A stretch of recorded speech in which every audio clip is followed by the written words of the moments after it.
Welcome to Happy on Purpose with Janess Pearson. Real conversations with the people behind the businesses, the projects, and the good things happening in the Okanagan. Today on Happy on Purpose, I'm joined by longtime professional pilot and Vernon Flying Club President, Rob McDicken. Those of you that know me know, yes, he's my partner. So this is actually kind of weird, but we're going to go for it. Rob has spent decades in aviation, and over the years, his love for flying has grown into something much bigger than just aircraft. It's become about community, mentorship, and helping inspire the next generation of aviators here in the Okanagan. Today, we're talking about Rob's journey into aviation, what still keeps him passionate about flying after all these years, the role the Vernon Flying Club plays in the community, and why opening the door for younger people to explore aviation matters so much to him. Thank you for being a guest on my show, Robert. Well, thank you, Janess, for having me on your show. Anybody that's ever done any work with a partner or a spouse knows this was a thing to get coordinated, but here we are. And I do really think you have a lot of wisdom, and I love your story, so we're just going to ease into that. Perfect. All right, so let's start at the beginning. What first pulled you into aviation? Well, that's a really good question. And actually, if you talk to my mom, I was always involved and always interested in aviation. From a very young lad, my cars were airplanes. If the doors opened, the doors were wings. I think me finding my way into this profession was not a matter of if, but simply when. So what pulled me into it? I just thought it would be just a real cool way to earn a living. Yeah. I want you to tell a little bit about the fact that you started here in Vernon, though. Oh, yeah. Okay. Yeah, all right. So, yeah, I started, I was 23, and I remember having one of those moments that we noticed our kids are having those moments now that they're into that age. I'd always wanted to fly. I had always wanted to pursue aviation as a career.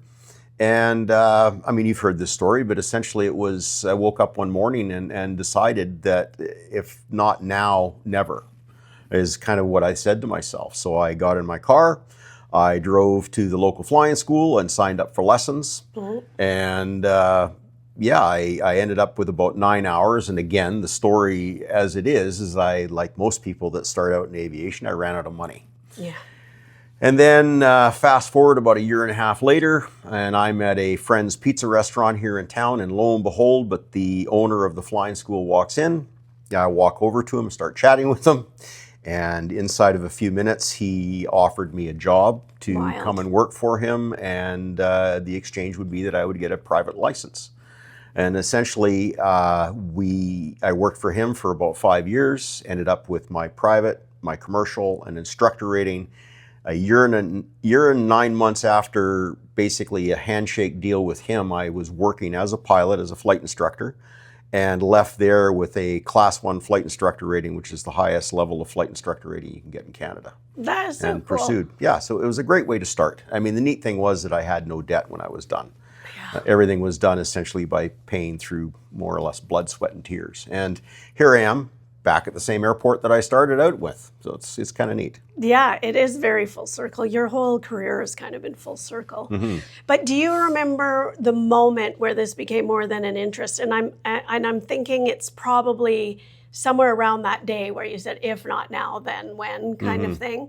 But then you ran out of money and you ventured out into something else. Oh, yes. Industrial sandblasting. Can you imagine? No. No, it's for anybody that's ever done anything like that, it is probably some of the most boring, dry work you could ever imagine.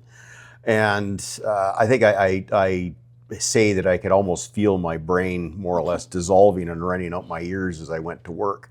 The whole intent was to earn money in order to be able to fly. Right. So by running into the flying club owner, a gentleman by the name of Richard Rotondo, the flying school owner, a gentleman by the name of Richard Rotondo, I basically bypassed several years of pain, heartache, and really awful, dirty, dry work. Yeah, which some people might like that. I am absolutely a fan of hard work. I just couldn't see doing it as a career. Yeah.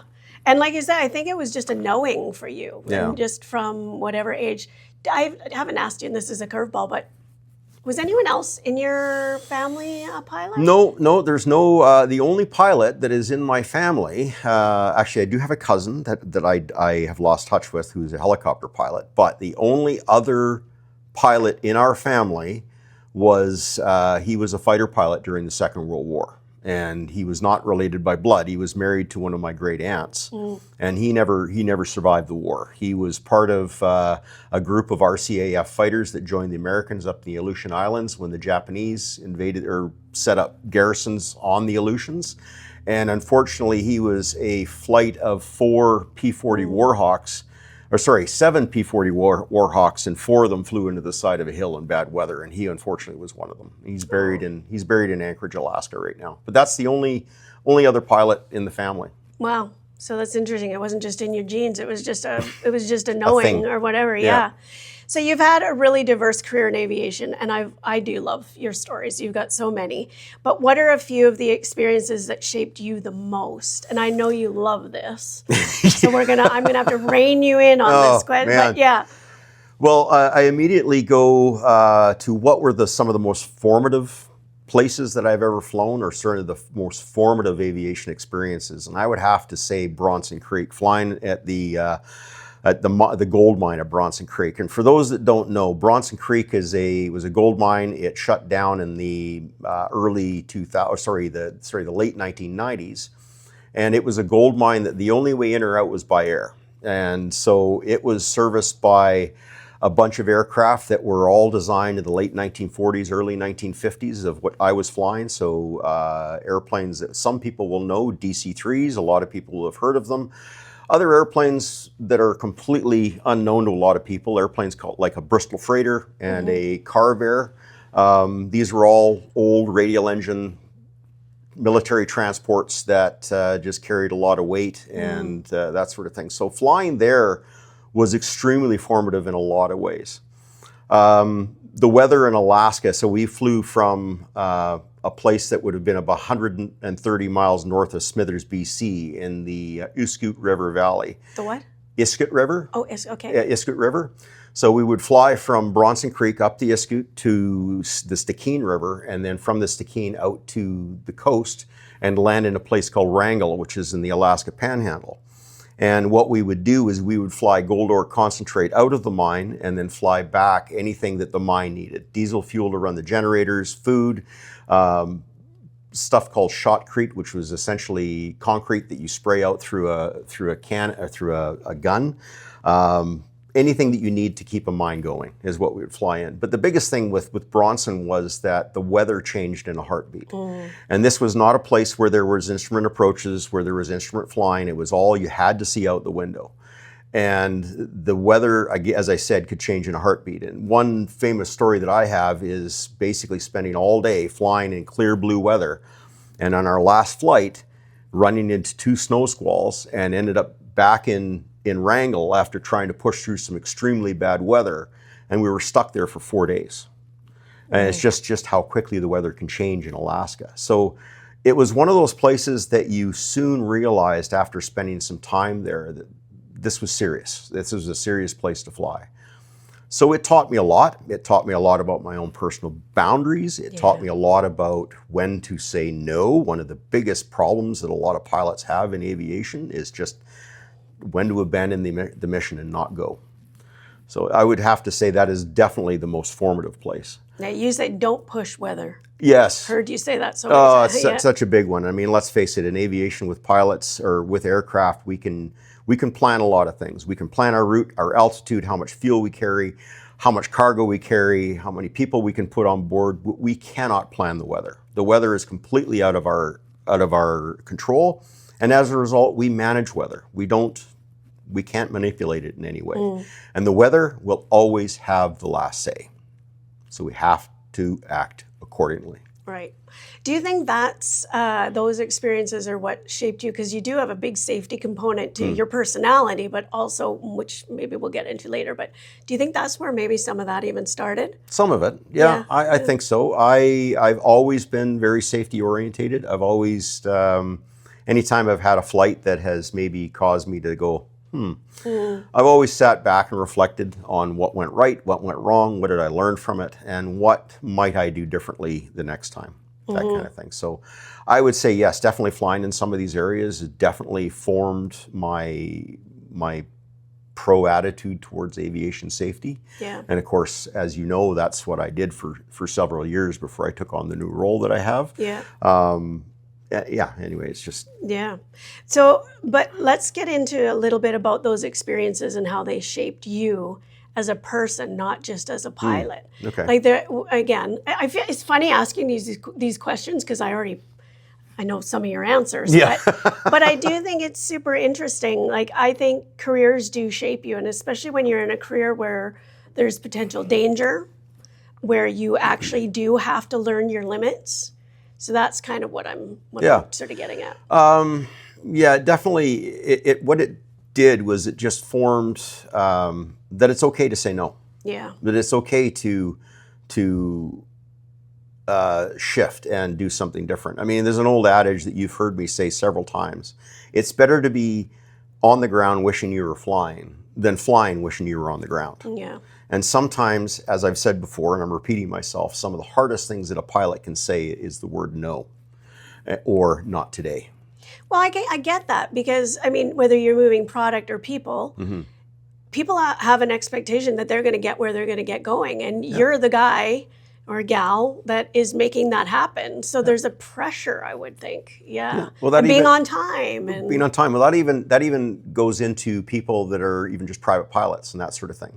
You've now made a plan 3 weeks in advance to take all your buddies on a sightseeing tour, and the day that you show up is the day that the snow squalls start to come in. And now all your buddies, depending on who they are saying things, oh, yeah, well, you just call yourself a pilot, you're not going to go flying today, that sort of thing. So, and it's really knowing to be able, or being able to shed those sorts of rebuttals from your friends, or even passengers for that matter, and just to say no. Because you want to get there alive.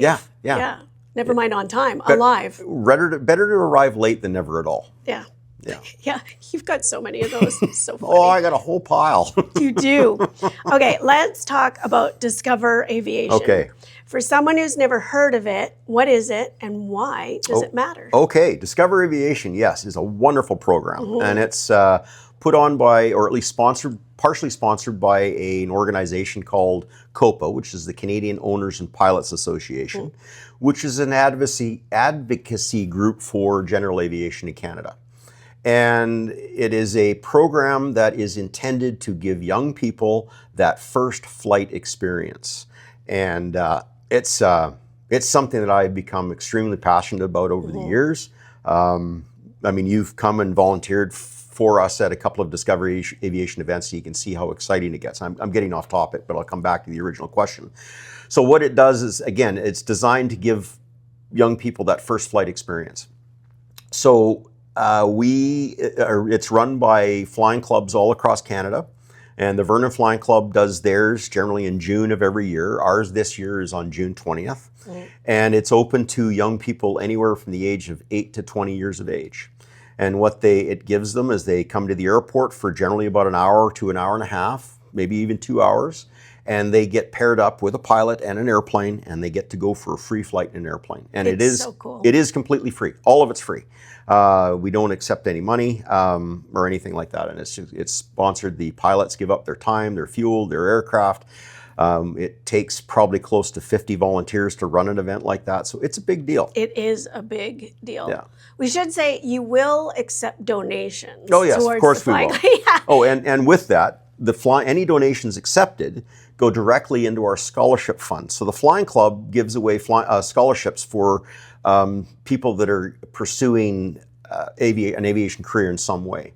And this year we were actually able to give out, they're not scholarships, they're bursaries, but we were able to give out 2 bursaries of $1,000 each this year. And all that money comes from donations, directly from donations. And a good chunk of that, actually, our Discover Aviation event last year paid for one of those bursaries. We got enough during that event to pay for one of those bursaries. Yeah, pretty awesome. It will get more into it, but you're also, I want to go to one story that you can remember, and I'm hoping you'll tell the one I think, but what do you see happen for kids when they get that first flying experience? And this, again, is at the Vernon Flying Club here in Vernon. Okay, so I think I know the one you're talking about. Yes. So this is what is so neat about this event, is especially when you see that one individual, and I'm thinking of one person in particular, but I've seen this same story played out in amongst so many different participants. But this one person in particular, she came to the airport. She came at the bidding of her mom and dad. They were saying this would be such a cool event.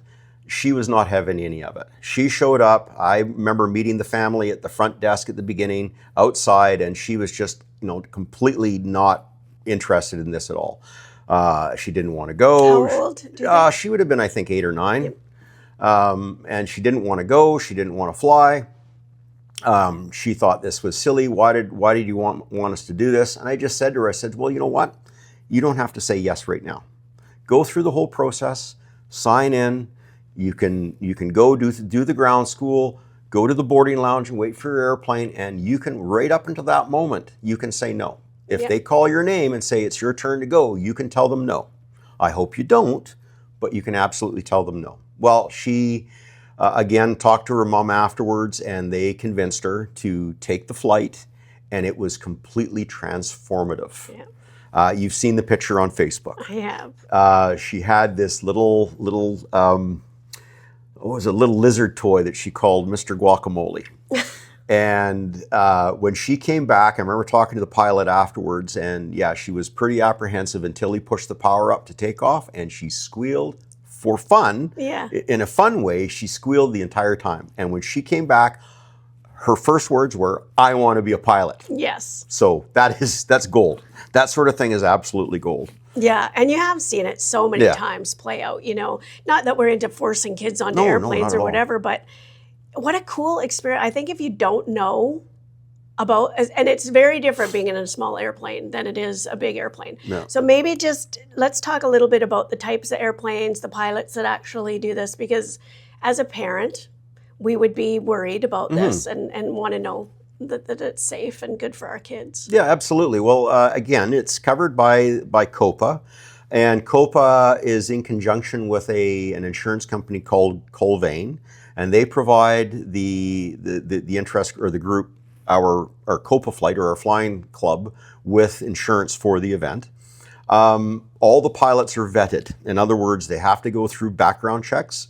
Myself and at least 3 or 4 of the other ground personnel all go through background checks as well for vulnerable sector.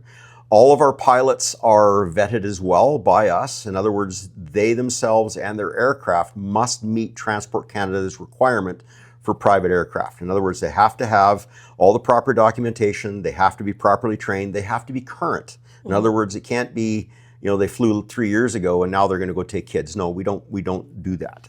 We want people that are flying regularly to be able to do this. So we don't just let anybody sign up and fly for Discovery Aviation. As a matter of fact, just a neat little story, a good number of our pilots, those in the Vernon area, certainly notice that there's usually a group of about anywhere between 6 to 9 airplanes flying around in formation. And a good number of our pilots actually come from that group. That group is called the Snowflakes, and they're a formation demonstration team that flies around Vernon. So cool. Yeah, they're kind of neat. Yeah. So the airplanes themselves, some of them are factory-built aircraft. Some of them are what's called amateur-built aircraft. Now, when people hear amateur-built aircraft, they automatically start thinking, okay, baling wire and duct tape. No. It's a bit, the term amateur-built's a bit misleading because these airplanes are built by people with an absolute passion for the construction of the airplane. It's again, an airplane built on an assembly line and an airplane built by a private owner. They're completely different. And the one that is better put together is generally the one that's put together by the private owner. It's generally, most hangars, or when you see these airplanes being constructed, I've often said that the construction area resembles a NASA clean room because it's amazing to watch how meticulous some of these people are. And again, we know the individuals that put these airplanes together, and we don't just let anybody sign up and fly for Discovery Aviation. Yeah, and they are members of the they're all Vernon Flying. They're all Flying Club members, yeah, and members of COPA as well. Okay. Yeah. Yeah, and you as the president of the Vernon Flying Club probably know them very well. I do, yes. You're also involved in creating opportunities for younger people to explore aviation, but what keeps you passionate about passing this on to the next generation? So we've talked about Discover Aviation, but you're also branching out maybe or expanding that reach to younger pilots or up-and-coming pilots. Again, I'm throwing you a curveball. Yeah, that's all right, yeah. You just did a really great talk for, who was that for at the UBC? The Southern Interior Flight Center. Southern Interior Flight Center. Yeah. And having watched you talk to them and the response, that's what this question is mostly about, is what now? How do you feel? Why do you feel so passionate about keeping that alive and passing it on to the next generation? Well, it's funny because that's something I didn't recognize until I've got into my later parts of my career. And again, I'll get to answering your question in just a minute here. But I remembered, like, when I was first starting flying, is that those that had a lot of experience wanted to try to pass that experience on to me. And so they would come up to me and tell me harrowing stories and what they learned about those harrowing stories. But the funny thing about story is it does also have, and you know this, it has the ability to pass on those little lessons learned and that sort of thing. So what I found was that as I got into my 35th, 36th, 37th year of aviation, and I started looking at all these new up-and-coming pilots, is I found myself being drawn to try to pass along those things that I learned. Again, another little adage that you've heard me say: you learn from the mistakes of others because you're never going to live long enough to make them all yourself. And I found that by trying to pass my knowledge on to these people, I was well received in one aspect. I'm kind of getting off topic here a little bit. That's how we roll. Yeah, that's how we roll. Great. Anyway, so yes, what I started doing was just reaching out to flying schools and things like that, and specifically Southern Interior because they're close to where the company that I work for operates. And they'd ask me to come and do a presentation. And I thought, well, this is a terrific idea. So you were there, you saw it. So I put together a little presentation of my own career. And what the whole intent was is just try to pass along some of those things that I learned. Now, having been in that position where those kids were or are at that particular point in time, I knew that very little of what I said was going to hit home, was going to roost. It might be something years down the road might happen to them. And they go like, oh, wait a minute. That guy, Rob, he said something about this. So that's kind of those little anecdotal things that we hope that at some point, if they're doing something, that there's this nagging feeling in the back of their head that, and something maybe that I had said may come up. It's so funny because you keep saying kids. These are young men and women. Yeah. But I mean, they're kids to us, 20s right? and 30s, Yeah, 20s and 30s, they all look. And I just from our conversations, I mean, it's important to pass that down, I think. And the other thing that maybe you could speak a little about is how interested they seem to be that there are other career paths other than commercial flight. Yeah. I mean, you've never flown commercial. Well, so you're talking airlines. Airlines. Yeah, yes. right. So yes. Any pilot that works in Canada is a commercial pilot, regardless of what they do. As a matter of fact, the bare minimum license you have to have in order to work as a pilot in Canada is a commercial license. Okay. So what you're referring to, what most people think of as commercial aviation, is our airlines. Yeah. And so, I learned very early on in my career that airlines was not something for me. And once you get involved in aviation, you start looking around, you realize that it is a very multifaceted organization. Airlines is one small thing of what you can do as a pilot working as a pilot in Canada. And you can still make a very good living doing all these other things.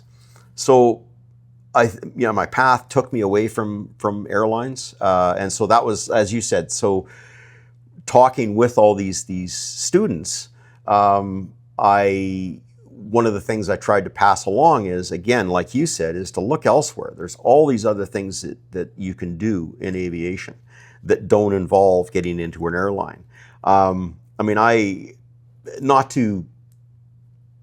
Yeah, go ahead, brag. Yeah, well, no, brag, yeah. Okay, so I mean, I use the word glorified a lot. Like I work for, what I do now is a glorified limousine driver. A airline pilot's a glorified bus driver. I used to work fire suppression, so I was a glorified fire truck driver or glorified firefighter, that sort of thing. And so there's just different things that you can do.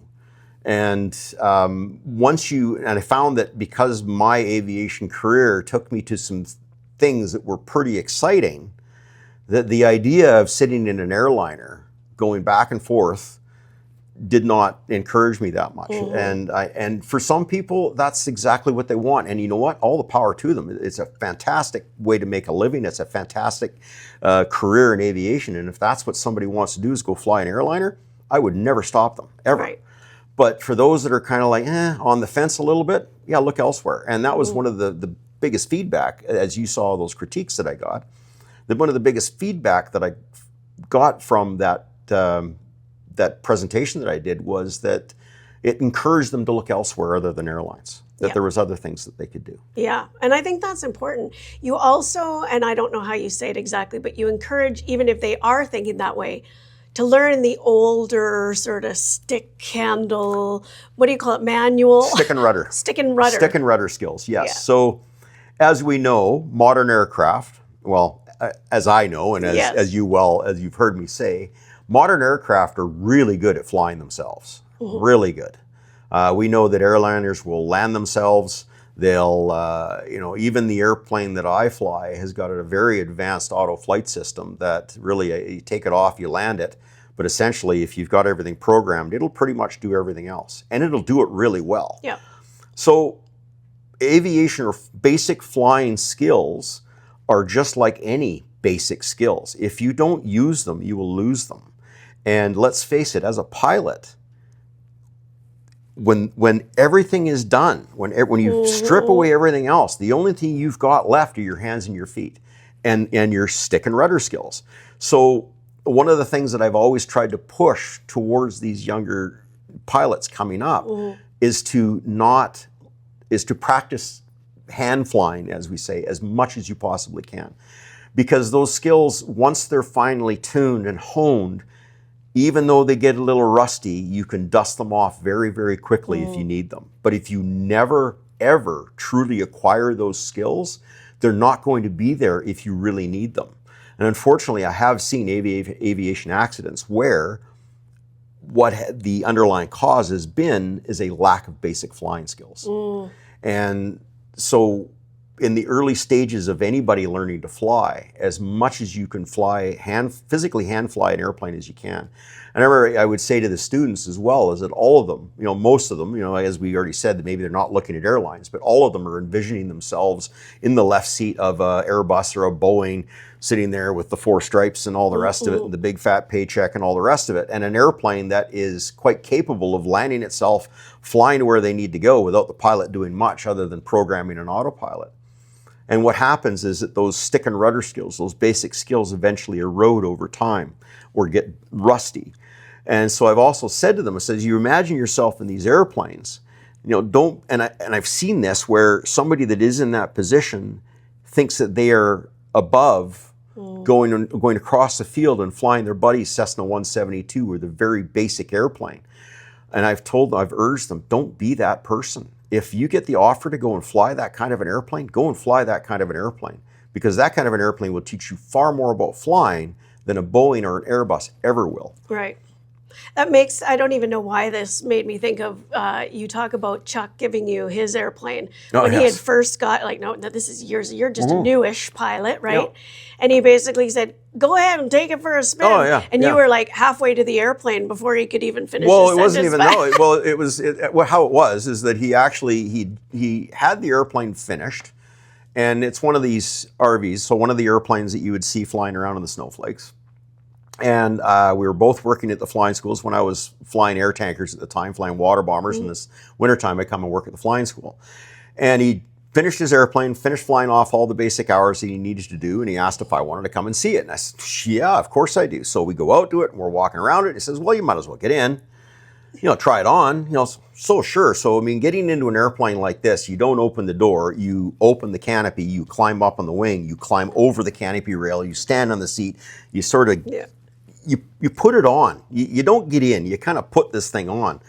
Anyway, so get into it, and he says, well, you might as well do up the shoulder straps, get the seatbelt, put all the harnesses on, all the rest of it, click, click, click, click, click. And he's like, yeah, I've got this, and there's the mixture, and there's the this, and here's where the boost pumps are, and I always switch tanks every 30 minutes, and well, you might as well take it up for a flight. And he closes the canopy and walks away. And I'm like, what? Yeah. So it's a little bit like somebody, basically walking you out to their Maserati or Ferrari. Yes. Yeah, just take it for a spin. Yeah. And they're not even getting in to go with you. They're just telling you to take it. Yeah. So the level of trust, number one, was immense. Absolutely. But do you think I said no? No. How did you know Chuck again? Was he one of your instructors, or was he? Yeah, sorry. He was when I was learning to fly. Yeah. That's when Chuck and Marion had first moved to the Okanagan. So I met them through the flying school. So through the flying school. Yeah, we became good acquaintances really early on. I love that. And they're still around doing Yeah, great work. they are. Yeah. So nice segue. As the president of the Vernon Flying Club, what does community look like in that space? Okay. Community in that space. Well, and I think I can answer your question. It's a group of people from all different walks of life, from with a common interest, a common passion, if you will. And they're just a really neat group of people. I'm struggling with the answer. They're not all, well, actually most of them are pilots, but I think the thing that I want to maybe raise a little bit of awareness about is the coffees. Oh, yeah, the community, the fundraisers, the events that the Flying Club puts on. This isn't just this little cushy private club for people that can own an airplane. And in fact, let's even talk about the fact that there is an airplane there. I personally, I had lived in Vernon since 2007, and until you and I started hanging out, I didn't even know there was a Vernon Flying Club. I didn't even really know anything about our Vernon Airport. I had no idea. So that's what I'm kind of thinking. Just tell us about the Flying Club. Okay, great. Okay, so and here's the thing, and I think that when people maybe envision a flying club, they maybe think the kind of like the yacht club, the hoity-toity finger out. Oh yes, we're going to go and have a little tea and do a hop in the afternoon and go flying. But and a lot of people, unfortunately, maybe they've never seen the flying club or been to the airport, automatically assume it's a bunch of rich playboys, if you will. I actually heard somebody in the newspaper years ago use that term. And it's not like that at all. It's a group of people that, yes, while they have probably done well for themselves in life, they're not super rich. They just chose to have an airplane instead of a boat. Exactly. Is what I think. Exactly. Well, that's one of the analogies that I've used. They've chosen an airplane as opposed to a boat. We do know that a boat, you call it a boat, it's a hole in the water you throw money into. Yeah. And a boat can be very expensive to operate. Well, a small airplane is not particularly that much more to operate than a boat. So it's a toss it's a toss off a little bit. So again, they're people from all different walks of life, all different economic and demographic niches from all over Vernon. They just love aviation. They love Some aviation. of them don't even have airplanes. No. Some of them just love to be around airplanes or have an interest in airplanes and flying. And that's the other thing. So you talk about the coffees. Anybody that has an interest in coming by the Flying Club to see what we do is absolutely welcome to show up. As a matter of fact, during the day at 10 o'clock in the morning, pretty much every single day, you're going to find a few people there having coffee. And if you just go and bang on the door and say, hey, I'm so-and-so, I'm kind of curious about what you guys do, you're going to be welcomed with open arms. Yep. You'll be able to come in, you'll be able to sit down, you'll be able to listen to a bunch of flying stories. Some of them are even true. Exactly. Some are slightly embellished. Some are a little embellished, because there's a new audience there, that kind of thing. So yeah, it's just a really neat little community. It's very... it is a bit of a family, really. Definitely. Yeah, there's a lot of people that is their core group. Yeah. And the fundraisers and things that Yes. you do there are awesome. Like even I know the rust remover is not a fundraiser, but people came in from all over. Yeah, they Yeah. did. Yeah. We had them from Prince George, I think the coast, that sort of thing. So It's a busy little flying club. it is. Yeah, it's actually it is quite active. I know when I first started flying here, it was not that active at all, and it's very active now. Yeah. And you need some more. I can't remember who it was that was there that said they want more younger people, Cameron. i.e. people in their 60s. Yes. Yeah, the demographic's definitely a little older. Yeah. And we've had some younger people. But then you've got Aiden. Is that his name? Yeah. He's Yeah. just Well, I a know young fella. Cameron, who's the vice president, he's famous of saying that with the 20-year-old, the couple of 20-year-olds we've got, he's brought down the average group to about 60. Yeah, Our the average median age of the age. group, median age about 60. Yeah. If you're just joining us, I'm talking with Rob McDicken, professional pilot and president of the Vernon Flying Club. And we're talking about aviation, community, mentorship, and the impact of introducing younger people to the world of flying. So, I love all your stories. This question, I think you can do whatever you want with it. But if someone was listening and had never considered aviation, what would you want them to know? And we've covered a lot, so even if you had to circle back to some of it, but if somebody is just like, maybe they're 50 and they're thinking, God, I wish I had just, because we've got a flying school here, yes, still? No, we don't. Oh, that's Kelowna? No, that's Kelowna. Okay. Yeah. I think, anyway, I'm not sure. I think there's talk of a flying school setting up here in Vernon, but nothing's happened yet anyway. Okay, sorry, your question once again? What would you want someone to know that is just listening and has considered aviation, but it's just kind of a thought in the back of their head? If it's something that they've always wanted to do, I would highly encourage them to just go and do it. Yeah. Even if it's just to go and take a lesson, to just see what it's like to fly an airplane. One of the things is with an airplane is that it's not particularly difficult. It does take a certain skill set, obviously. But if you can drive a car with a standard transmission, if you can drive a motorcycle, if you're a heavy equipment operator, some of the easiest people to teach to fly were heavy equipment operators because they're used to doing multiple things with their hands and feet at the same time. But if you can do those things, you can most likely fly an airplane. It is not that difficult to do. So anybody that's ever thought about it, I would encourage them just to go do it. Go find a flight instructor, book themselves in for a discovery flight. Most flying schools will offer discovery flights, things like that, or even just sign up for their first lesson and go, because with a discovery flight, you may or may not get to fly the airplane. If you book in for a lesson, you'll get to fly the airplane. And I think some of that is, it's just that having done it to realize, oh, this isn't that difficult. I mean, yes, the most difficult thing is learning to land, but it's like one of those things, when you know how, it's easy. Yeah, you always say that, and I'm still like, I don't know. My hand-eye coordination isn't really all that great, so maybe not for me. I'd rather just be a passenger princess. But one thing that is new to the flying club, so say somebody has got their license, clearly, they have to be licensed, they have to be all the rest of it, but they don't have an airplane.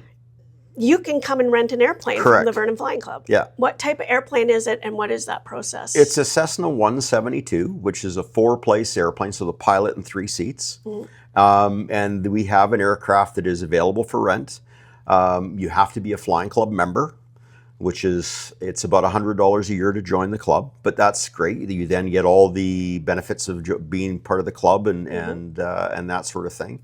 And then they would have to go up with one of the flight instructors. We have 2 flight instructors that are club members that are assigned to checking people out in the airplane. So it's just a process. It's not like, you rent an airplane, you have to get checked out in it. You go rent a car, they just hand you the keys and away you go. It's not the same thing with flying. So they got to make sure that you can fly, first of all. And so you do that process, and once you've been signed off by the instructor, you can now sign that airplane out and go flying in it. And I'm sorry, I'm not part of the rental process of that, so I'm not sure of the actual cost and that sort of thing. Someone could contact the Vernon absolutely. Flying Club. You just get a hold of the Flying Club, and we can set you up that way if they're interested. And we rent the airplane out dry, which means that you pay for the airplane, but then you put fuel in it. So, and the difference between that, just to explain that, is that that's a familiar term or a typical term with aircraft rentals. You rent it dry or you rent it wet. Wet simply meaning that the rental cost includes the price of includes fuel. If you rent it dry, it means that the what they have is a process where the tanks are filled up to a certain amount. You fly the airplane as much as you need to. You now come back and you leave it with that same amount of fuel in it. Can they, again, my ignorance, can they fill up the airplane at the airport? Yes. Oh, look at you looking at me like, are you dumb? That's no. But yeah. That's a silly question. Yeah. No. It's like, because when you rent a boat or you rent a car, you go wherever to get your gas and you bring it back with the same amount. So, okay. So there's even gas at the airport. Yeah, gas at the airport. As far as I know, Vernon still has some of the cheapest fuel prices for aviation fuel. I love it. I love it. So after all these years, and oh my God, I know this with you greasing the landing, but what still gives you that feeling when you're up in the air? Well, you already said it. Yeah. Yeah, I mean, that's one of them. It's just the... so many. Oh, it is. Yeah, there's so many, but I don't know. There is... it's kind of funny how pilots are kind of judged on their entire basket of skill sets is judged on how well they land. Yeah. And yet, which is weird because there's so much else that went into it. But it's that final few seconds of being able to land. And I have to say that, yes, as a pilot, some of the most satisfying things are those landings where you come in and you don't feel a jar, you don't feel a jolt, you just feel the wheels starting to spin as they contact the pavement. And it happens a fair amount, but it kind of raises up the hairs on the back of your neck. And it is very cool to have that. Yeah. And just that ability to be able to take something off the ground and move in 3 dimensions is also and very bring cool. it back safely. And bring it back I think that's why people are always so like excited about the landing, because it's a leap of faith. Let's face it, you're rocketing through the air on somebody else's expertise. So as soon as you land, it's like, woohoo, we've landed. Jolly good, yes. Yeah, jolly good, very good. You have said, I think I just lost my train of thought about that. Oh, that your teachers used to say you couldn't make a career of looking out the window or something? Oh, yes. Yes. Yeah. It's funny because I used that in my slides. So there's a meme on the internet of it's looking out the front page of the front window of an airliner. And the caption is, my teacher once told me that I wouldn't make a living just staring out the window. And as I said, I actually had a teacher say that to me once. And I wish I could remember who it was and where they were, because I would probably send them a picture of out the front window of my office, because I do a lot of staring out the window these days. Yes, exactly. lots of clouds. I've learned more about clouds. I think I only knew cumulonimbus before. Yeah. Very good cumulio. How do you say it? Cumulonimbus. Cumulonimbus. Whatever. Yeah. I don't even know. I just ask you. You're the weather god. Yeah. What do you think people must misunderstand most about pilots and aviation culture? And I think you kind of tapped on it, is that it's for the wealthy. I think that's sort of an old paradigm about pilots, because it was very bougie at one time. Yeah. You think about it in the 1930s and 1920s, it was all the movie stars and everybody that could fly, that kind of thing. Or the only other way to fly was to join the military, things like that. I mean, it isn't, I'm not going to sugarcoat it. It's still fairly expensive, obviously. It's not cheap. But as you say, we've got people that are working minimum wage jobs that are able to pay for flying lessons and things like that. Yeah. Maybe they're working 2 or 3 jobs to be able to do it, but they're doing it. Yeah, it's you can make it happen. Prioritizing. So, yeah. Yeah, that was kind of it. Yeah. I think you probably said that more. Okay, now let's get into the juice of Discover Aviation event that is coming up June 20th, 2026. Here at the Vernon Flying Club. What can people expect from that day? Now, I do want to put sort of a caveat on that, because getting people to go up is not the problem. We're about raising awareness, but also maybe even more so just about the Vernon Flying Club. So I don't know. What do you want to tell us about expectations for that day if somebody has registered? And all the people that live around the airport, some grace with the noise that day. Yeah, well, it tends to be a fairly busy event. We only run from about 8 o'clock in the morning till about 1, and that's just to escape the heat. And in the summertime, the best time to go flying is generally in the morning or later in the evening. And that's due to rising air and because of daytime heating and all that sort of stuff Yes. that we won't get into. But what to expect. So anybody that signs up for Discover Aviation, as I said, there's an online registration that we're supposed to have that open by May 20th. I'm thinking that we're going to have it open by then, the event, which is a month basically before the event takes place. So once they're signed up, they'll be assigned a time to come to the airport. They'll come to the airport, they'll sign in at the registration desk, they'll go in and they'll get a name tag, and when they go through, the very first place that they'll end up going is for a safety briefing and ground school. And again, aviation, we're all about safety. Safety doesn't get in the way of us moving, but it is absolutely part of everything that we do. And so it's not just willy-nilly. People are contained within an area. It's very well organized. Right, yeah, and nobody's running all amok, and participants are only allowed to go to certain places. And once they're going to the airplane, they're escorted by somebody. So anyway, I digress. So they go through, they get the safety briefing, they end up with a ground school, and then they'll go to what we call our departure lounge. And essentially, the airplanes just keep funneling through. We usually have about 11 aircraft that are set up to do it, and they just go up for a flight, they get back in line, and the airplane's just a steady stream of aircraft coming through.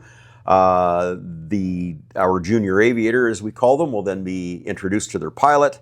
The pilot will give them a safety briefing of the aircraft, the do's and don'ts, when they can ask questions, when they should just listen, let the pilot do his thing, that kind of thing. And then they go up for a flight. And it's usually only about 20 minutes. It's just a short flight. So even those that are a little apprehensive, if they can just suck it up for 20 minutes, it can be, as I say, it can be a transformative experience. And I've seen it so many times.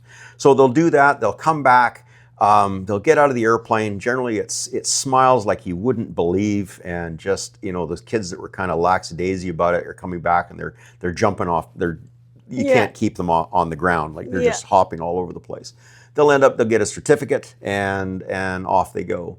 Part of what COPA also offers anybody that participates in a Discover Aviation program, they get a free online private pilot ground school. That is, if they go through it and if they finish it in close enough time to actually starting their flying lessons, will actually count towards, you have to do 40 hours of ground school to get your private pilot license, and it will count towards that. The other thing that they get is and I haven't seen it, so I'm not exactly sure what it does, but they get a simulator that they can use on a smart device, so on their phone, that sort of thing. So I'm not exactly sure how it works, but it's something else that's aviation orientated.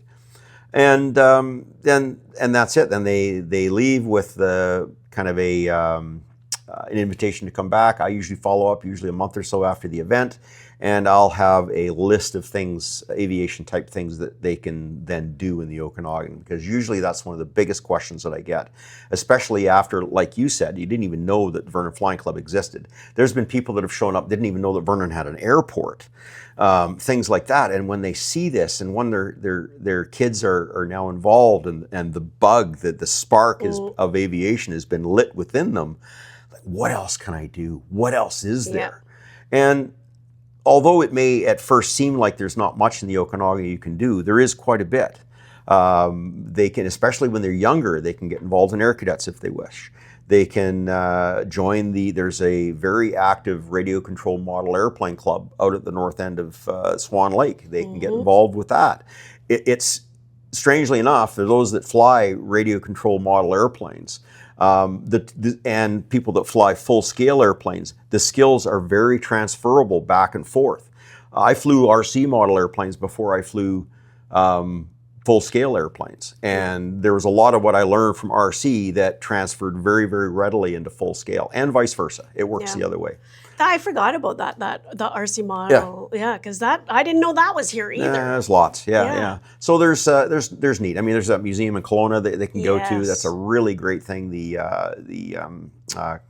Kelowna the Flightcraft Center of Excellence is really worth the visit. And as we found out, it was like a $5 donation to get in. It's fantastic. So anyway, lots that we can do. So that's essentially what happens after when somebody comes to Discovery Aviation. Now, obviously, they're invited to come to coffee, come to join the flying club, all that sort of thing. Yeah, I just like that what you are doing is raising the awareness that the Okanagan actually still has so much to offer, even in that industry. Because you're right, you wouldn't think Vernon, even though we have an airport, if you even knew we had an airport, you just don't think that that's a career choice that would be for somebody here.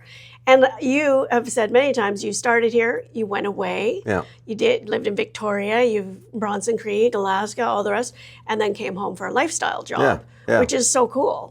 You know, to even know that that's even available. Well, it'd be kind of neat to think that I'll be able to start and finish my career right at the same airport. And actually, it's interesting because for an airport of this size, it's actually a pretty busy airport. There's a lot that goes on here. I mean, people notice the helicopters all over the place. I mean, the summertime, there are firefighting helicopters all over the place here. It's very busy. The skydive zone, that sort of thing, all that sort of thing is here. There's so much. Again, I had no idea, so it's kind of cool. Well, we're getting to time, so let's jump to, so for people that want to learn more about the Discover Aviation or the Flying Club itself, they can find them at? Yeah, you can actually search on Facebook, Discover Aviation Vernon, or if you want to search, do a Google search for the Vernon Flying Club. Go to our websites, and either one of those you can get, request for more information, that sort of thing. That's for those sorts of things, either Discover Aviation or the Flying Club. The other thing that I wanted to mention is that we're planning through the Flying Club, this is the 80th anniversary of the Vernon Flying Club this year, 80 years, so 1946 to 2026. And interestingly enough, the Vernon Flying Club building was the first building at the airport here in Vernon. As a matter of fact, it started when the old airport used to be up by the Army camp. That building was there and was moved down here in 1946 when they built the building. So it is the original building on the airport. Anyway, it's our 80th anniversary this year. And on August 22nd, and I can't say a heck of a lot about it because we're just in the initial planning stages, we have what we call an amateur-built fly-in. So it's a fly-in for amateur-built airplanes to come in. It's like an aviation show and shine, if you will.